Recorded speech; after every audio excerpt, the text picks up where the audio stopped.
kaitannya dengan perkara suap, ya kan?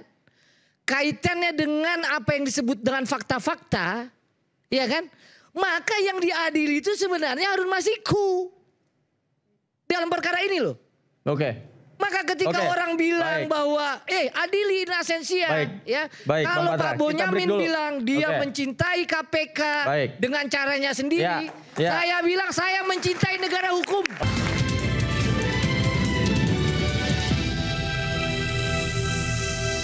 Anda melihatnya seperti apa? Ini akhirnya jadi kemana-mana kaitan kasus antara Mas Hasto, kemudian Harun Masiku jadi melebar kemana-mana. Ya inilah memang hukum itu berjalannya oleh kekuasaan atau politik gitu. Karena kalau tidak dijalankan oleh kekuasaan, pasal pencurian ya hanya pasal pencurian gitu. Nggak ada orang dipenjara karena mencuri gitu. Ya memang inilah kita akui memang politik dan hukum itu berkelindan. Ya enggak apa-apa, ini menjadi dinamika, menjadi gizi, menjadi vitamin. Dan inilah proses kalau saya menyitir Tengku Maimun Tuan Mat itu Ketua Mahkamah Agung Perempuan di Malaysia hari ini tadi mengatakan bahwa perjalanan hukum itu menunjukkan kemajuan bangsa gitu.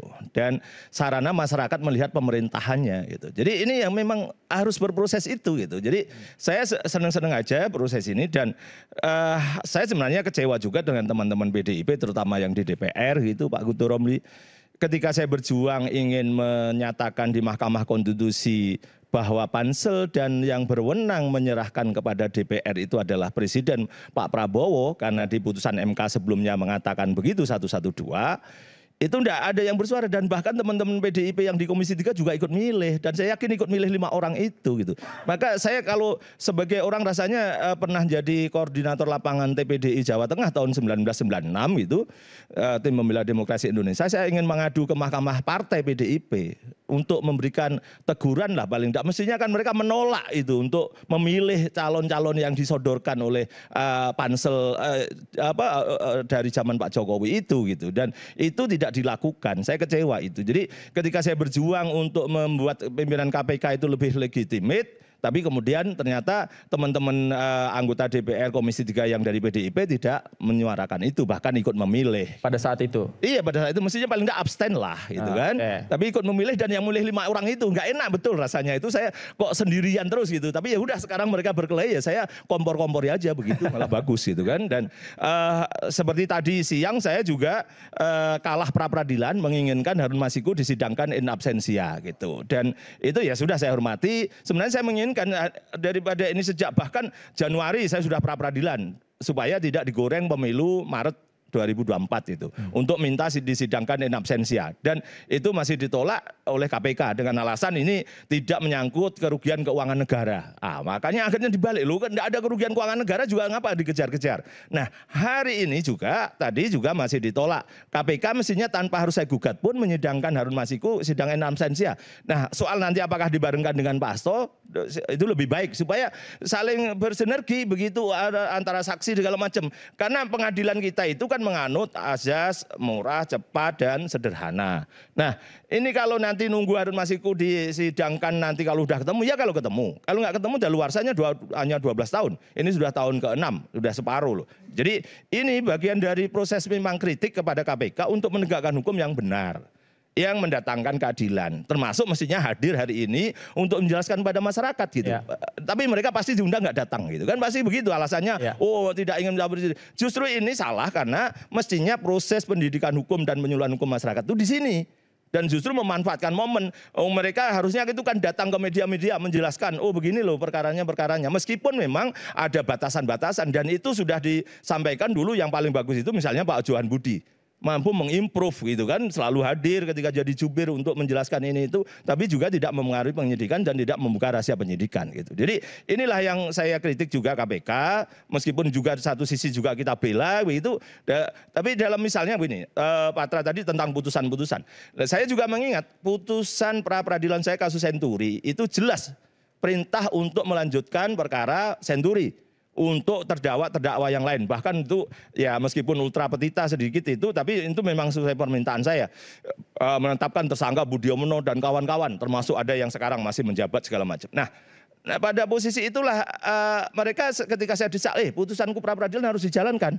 Loh, kan tidak setiap putusan itu mengikat pada putusan yang lain. Nah, tapi juga tadi Pak Trajen, putusan kemarin apakah mengikat pada putusan? Enggak juga, karena memang hukum kita tidak mengikat itu. Ada pengembangan perkara, ada juga pada posisi yang nanti istilahnya bukan jurisprudensi yang fix kita itu, tidak mengikat untuk perkara-perkara lain. Memang begitu. Jadi ya beberapa persoalan bahwa KPK memang banyak kekurangan, ya kita cintai, kita kawal. Dan ini pun saya juga mengharapkan segera dibawa ke pengadilan aja. Ya, sekali lagi saya mengatakan bahwa kalau nanti itu justru perkara Pak Harun Masiku perkara Pak Hasto ini mangkrak, nanti pasti tujuannya politik. Kemarin aja tidak ditahan, karena politik, karena Bu Megawati pidatonya sudah memuji Pak Prabowo. Kan nggak enak kayak begitu gitu. Ya. Padahal saya ingin ya udah politik aja sebagai kembang bunga gula-gula aja, bahwa kita fokus hukum, kita dorong untuk diproses. Kalau nanti pra peradilan dikabulkan, ya sudah. Berarti alat buktinya tidak cukup. Kan gitu kan itu. Saya senang-senang aja pada posisi itu, nanti kita tunggu proses pra peradilan itu. Tapi kan sebenarnya saling berhubungan antara hukum dan politik. Justru itu, makanya saya tetap menghalalkan itu. Gitu. Nah, misalnya dalam pengertian ini, tadi yang katanya 9 KPK kalah, 10 dong, tambah saya pernah menang kan gitu kan. Nah, dari sisi tersangka memang 9. Dan 2 terakhir misalnya dalam kasus Pak Edi Harriet, itu memang hanya pernyataan soal 1 aja. Tidak diperiksa sebagai saksi sebelum penetapan tersangka. Oke, terus saya ketika Paman Birin Sabrin Nur itu saya sudah teriak-teriak sejak awal. Kalau memang dia bukan dari OTT, periksa dulu sebagai saksi untuk menjadikan tersangka. Ya. Mereka ngotot yakin, setelah kalah nyalahkan hakimnya. Gitu. Jadi ini mudah-mudahan nanti kalau ini benar kemarin pernyataannya bahwa Pak Hasto itu dari 2 sprindik itu 1 belum diperiksa sebagai saksi dan nanti kalah lagi gara-gara itu, ya masa Kerbau aja katanya tidak pernah masuk lubang 2 kali, ini 3 kali loh KPK itu. Jadi ini yang saya pada posisi tetap membela KPK, tetap mencintai KPK dengan cara saya. Gitu. Nah, pimpinan KPK banyak yang mabuk gitu. Misalnya saya dulu urusan helikopter aja saya bongkar pertama kali, saya mengatakan saya mencintai KPK dengan cara saya supaya tidak istilahnya merasa terbang di langit. Saya bawa ke bumi lagi gitu. Nah, itulah yang proses-proses ini bahkan sebenarnya saya ingin maju ke Mahkamah Konstitusi untuk kekebalan pimpinan KPK. Sama dengan jaksa itu kebal, tidak bisa diperiksa tanpa izin tertulis dari Jaksa Agung. DPR juga gitu, ada kekebalan.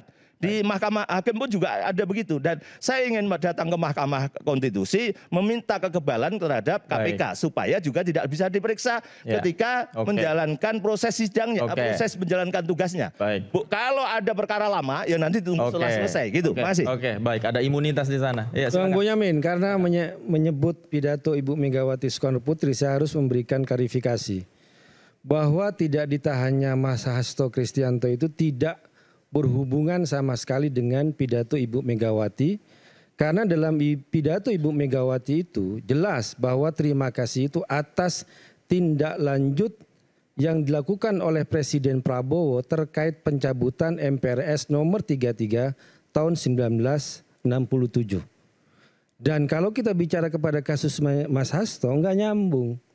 Kalau kita baca data ada 40 orang lebih yang sudah menjadi tersangka KPK dan itu tidak ditahan. Pertanyaannya, kenapa harus menahan Mas Hasto? Dia tidak akan melarikan diri, dia tidak akan mengulangi perbuatannya, dia tidak akan menghilangkan barang bukti karena kejadiannya sudah 5 tahun yang lalu. Kenapa mau menahan? Ya kan? Kemudian dihubungkan dengan pidato Ibu Mega, itu jelas tidak nyambung. Lagi-lagi ini soal spekulasi. Kenapa? Karena KPK nggak hadir hari ini untuk mempertanggungjawabkan penetapan tersangka kepada Mas Hasto Kristianto. Ini bukan main-main loh status tersangka. Ini kepada Sekjen PDI Perjuangan, pemenang pemilu yang dipilih oleh 25.300.000 lebih Indonesia. Main-main KPK sekarang ini. Kalau Sekjen pemenang pemilu bisa dibegitukan, bagaimana dengan sekjen-sekjen partai yang lain? Ketika kita serius dengan pra peradilan, mereka nggak datang. Alasannya menurut Mas Bonyamin klise. Dan kita sayangkan, kenapa KPK tidak pernah datang pada sidang pertama. Padahal mereka begitu yakin mentersangkakan seseorang. Katanya punya bukti. Di mana bukti situ? Sekarang kan mau kita uji. Jangan main-main loh. Mas Hasto ini ditersangkan 1 hari sebelum Natal. Harusnya dia misa malam Natal, nggak misa. Harusnya Natalan tenang bersama keluarga, dia dikadut tersangka. Jadi ini nggak main-main. Ini terkait dengan partai pemenang pemilu yang dipilih oleh puluhan juta orang Indonesia. Dan jangan bermain-main dengan kasus hukum hanya untuk persoalan-persoalan yang di situ kami yakin masalah politik di situ. Makanya kita tagih kerusuhan KPK, apa benar mereka memiliki bukti-bukti yang sedemikian rupa.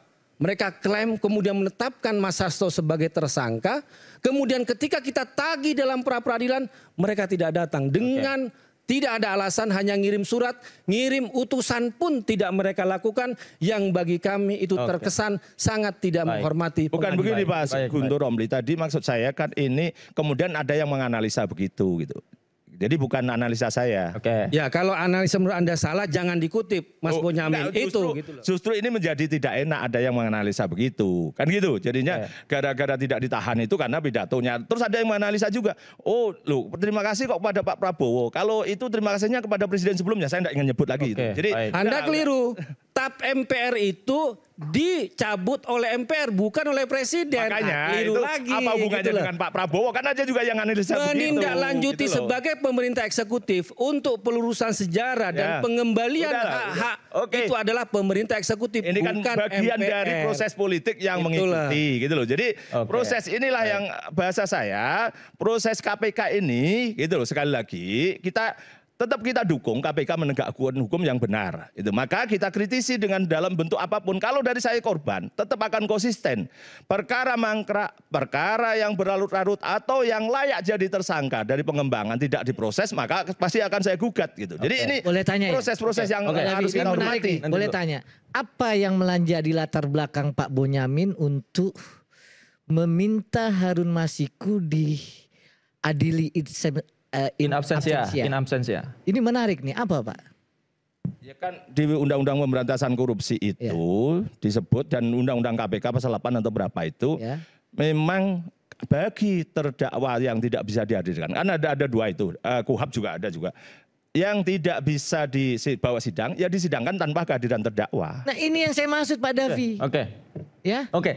Begitu ada permintaan misalnya Harun Masiku karena dia sudah lama tidak tertangkap, ya, maka kita harus cari dong. Ini paten ini idenya. Paten ya. Walaupun di dalam undang-undang memang bilang kalau in absentia ini kaitannya untuk yang kerugian kan.